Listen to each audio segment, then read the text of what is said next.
Muito bom dia para você que está nos acompanhando aqui na CBN Floripa nesse sábado, Empresas e Negócios. Hoje um pouco diferente, porque nós vamos falar sobre uma pesquisa, ou várias delas que estão sendo realizadas aqui na região de Santa Catarina e que podem movimentar um setor hoje adormecido. Nós estamos com o André Roquebar, que é pesquisador da Brasil Primitivo, que está desenvolvendo um projeto com a Dáquila Pesquisas. André, seja muito bem-vindo aqui à CBN, tudo bem? Muito obrigado e tudo ótimo. André, a gente vai falar, por exemplo, no programa de hoje sobre o Caminho de Peabiru, uma trilha que, entre outros lugares, saía aqui de Florianópolis e ia até a Cordilheira dos Andes. É uma história inacreditável, né? É incrível, que nós temos conhecimento, uma das únicas trilhas que liga dois oceanos e atravessa um continente inteiro, desde os Andes, do litoral do Peru, até o litoral do Brasil, Santa Catarina, Paraná, São Paulo, se adentra dentro da Amazônia. Mas o Caminho do Peabiru ele tem muita força em Santa Catarina, Laguna, aqui no Vale do Maciambu, né? Também um pouco em Barra Velha e Garuva, que é ao lado de Joinville, no norte de Santa Catarina. Uhum. Aliás, tem registros que parte do Peabiru hoje são rodovias, inclusive, existentes, né? Isso se confirma? Se confirma. A própria Regis Bittencourt, em São Paulo, está em cima do Caminho do Peabiru. Que nós, voltando um pouco para o passado, caminhos sempre foram feitos em cima de caminhos, né? Então, esse caminho é uma trilha que tem alguns livros já, né? Já fazem décadas, é uma narrativa oficial já. Ele saía do litoral do Peru, Machu Picchu, vinha um troco principal até São Paulo, Paraná e Santa Catarina.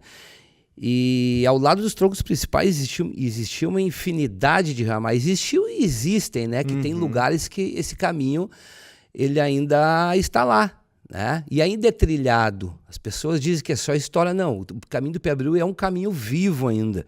A exemplo aqui do Vale do Maciambu, né, ao lado de Florianópolis, onde tem os indígenas ali, guaranis, que caminham ainda sobre ele. Então ele ainda é um caminho vivo. Ele é um caminho que é no mínimo do mesmo tamanho de Santiago de Compostela, desde o seu tamanho, como todo o seu poder espiritual, energético, né?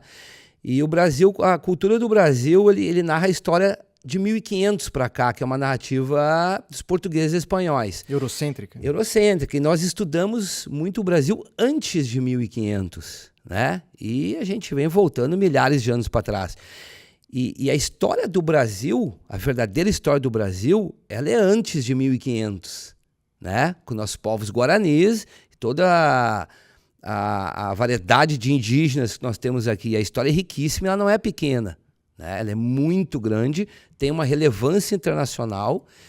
Isso e tem uma riqueza tão grande, desde a nossa estratégia global de levar esse caminho para o mundo inteiro, mudar essa cultura da história do Brasil, trazer a verdadeira história do Brasil à tona para o mundo, né? Bom, André, nesse sentido, né, você falou que o Caminho do Peabiru é bastante conhecido, valorizado, essa pesquisa, muitas vezes por pessoas que são de fora do que pela nossa própria cultura, né? E esse é um baita de um problema. E aí que eu queria te perguntar, a Dáquila Pesquisas é uma instituição que está focada nisso também, né? Em desenvolver pesquisas, desenvolver estudos de diversas áreas, né? Eu estava vendo física, arqueologia, que é mais a sua área, né?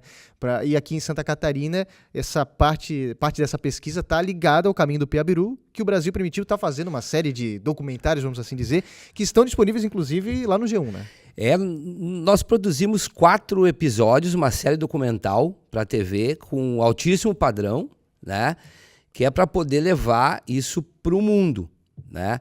E ela já está disponível no G1, os 4 episódios, com uma parte da matéria dela, para quem quiser assistir, né? Está também no YouTube, mas ela está lá no G1, né? Toda essa pesquisa. E isso traz uma relevância internacional, desde trazer essa história à tona para toda a sociedade, né? Porque isso, para as novas gerações, isso fomenta a economia, que existe o turismo histórico, turismo arquehistórico, que a gente chama também, né? E todas as comunidades na volta podem promover esse caminho, né?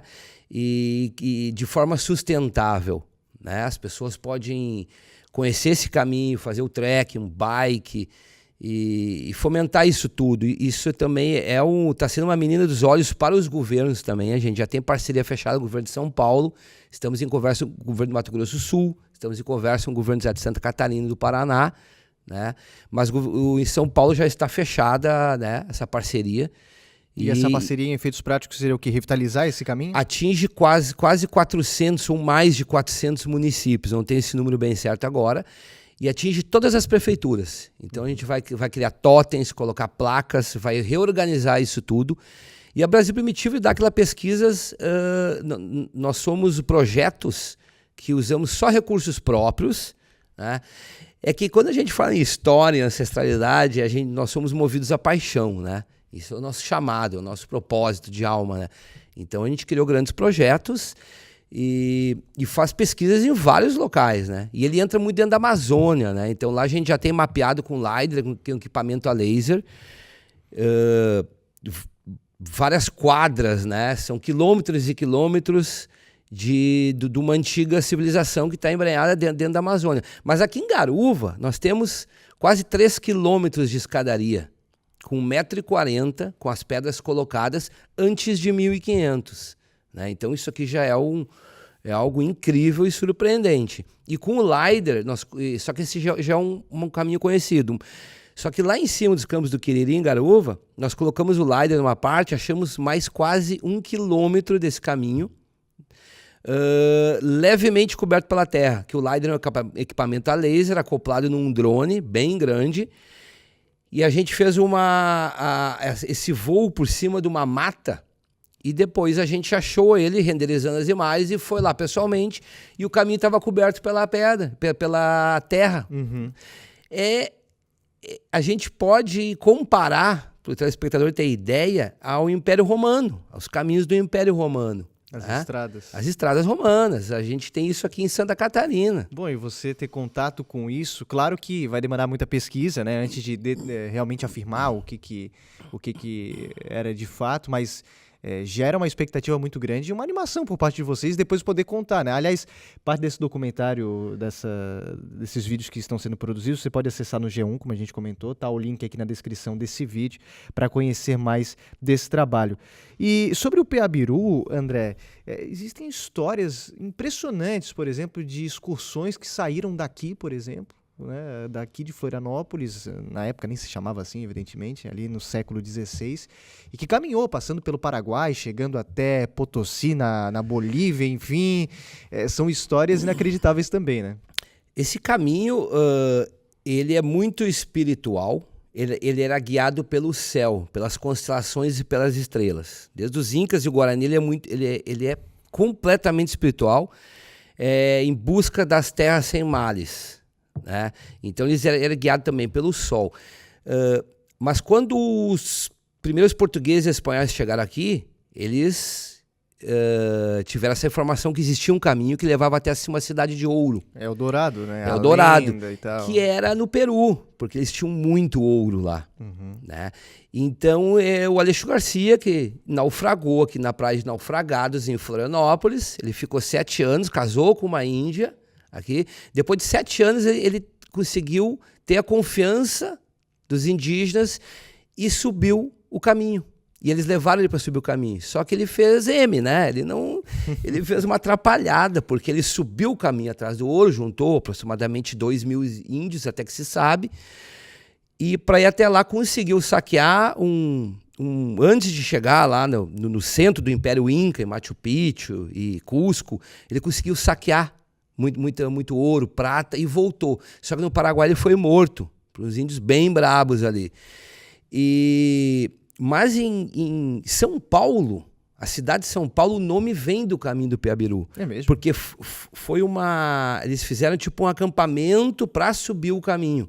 Uhum. Um acampamento grande e batizaram o nome de São Paulo. Batizado no nome de São Paulo, que veio a ser o nome da cidade de São Paulo, o estado de São Paulo. E São Paulo ali, a cidade era um meio do caminho de muitas outras trilhas. Com né? certeza, o caminho chegava, um tronco principal chegava ali. Então tem ali em Cananéia, São Vicente, era forte no Peabiru. Cidades mais o antigas. centro de São Paulo, Consolação, era puro Peabiru. E o quanto que disso depois influenciou para a geografia, para a formação da E cidade. a influência de toda a formação da cidade, o nome da cidade vem do caminho do Peabiru. Então nós temos uma história riquíssima que estava, digamos assim, dormindo, apagada, e o nosso grande propósito hoje é trazer isso e ajudar toda a sociedade a resgatar essa história para novas gerações e fazer isso uma história mais viva do que é. Porque ela ainda é apagada. Se nós pegarmos o caminho de Santiago de Compostela, é conhecido no mundo inteiro. O Peabiru é igual ou maior que Santiago de Compostela. Então o Brasil é riquíssimo em história e a gente está aqui trabalhando para mudar um pouco essa cultura e ter um novo futuro aí. Porque tem até uma frase da Brasil Primitivo que é o futuro ancestral, né?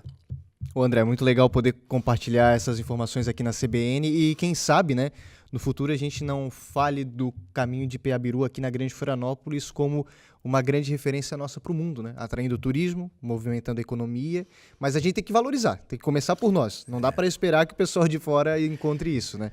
Legal, a gente conheceu mais aqui da pesquisa realizada pela Brasil Primitivo e pela Daquila Pesquisas no Empresas e Negócios do programa de hoje com André Rockenbach. André, muito obrigado e até uma próxima. Eu que agradeço. A gente volta no próximo final de semana.